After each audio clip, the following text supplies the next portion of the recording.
farming the land is what our family has been doing for over 350 years now. We don't really know any other way at this point. We enjoy it so much. We love it. It's just become part of our I don't know, part of everything, part of our souls. History and all that stuff. So yeah. Sounds good. Why don't we just start out with a simple thing? What is your name and where are we today? My name is Matthew Wells.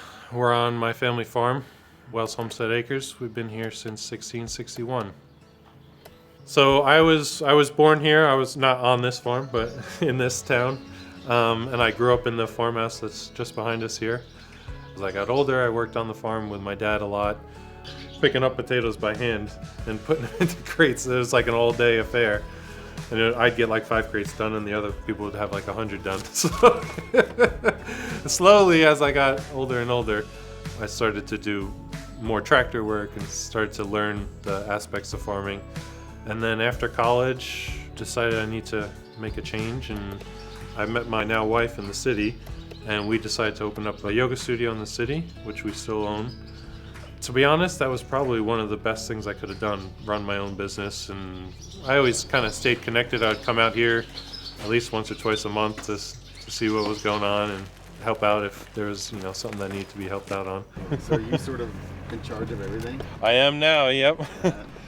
Yeah, so my dad in 2018, he had an accident on the farm and died. We're just getting the fields ready for asparagus. Yeah, it was a tough year. I mean, my dad was like the rock of this family. He kind of kept us all going and stuff. Our blood runs with dirt instead of red blood is brown blood that runs through our veins. He was so upbeat, and his laugh was just so good. It was. I grew up not knowing any other way. More than anything, he was just one of the biggest advocacies for preserving farmland out here. I mean, I was doing a little research last night, watching some old clips of him talking about preserving farms and just like what it means to preserve. It was taken for granted before. You drive out to the East End and all you saw was farmland. It was considered a very rural area. Well, now that's being seen as endangered. We've got, a finite amount of very good soil out here that needs to be preserved.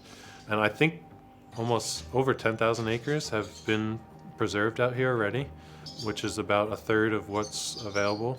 The county and the towns are trying to do what they can to preserve this land. The farmers do a lot of it too by not selling it when they have the opportunity, because we get contacted on a regular basis to sell this farm. And I mean, there's no chance of it ever happening, but If you look on the east end of Long Island, there are more multi-generational farmers out here than probably you'll find collectively in such a small area anywhere else in the country. It's hard to explain the connection between the land and your feelings. Right. There's definitely an emotional bond, otherwise a lot of other farms would have gone up for sale already. Dad had made so many amazing business relationships and over the years with FreshDirect, and I know my dad used to say all the time, it's one of the best kind of consumer to farmer relationships that we have, because it's getting there so quick. There's a middleman, but it's almost like it doesn't exist. It's like going right from us to them, which is nice. It doesn't happen very often. A lot of times something will sit in a cooler for a week, or asparagus, people don't really understand, it can last for like a week and a half, no problem, but it doesn't taste nearly as good as when you're getting it 3 days after it's been picked. If you look at the history of Long Island just in general and how it was settled, a lot of the old-time families are still here on the east end of Long Island. And my family is no different.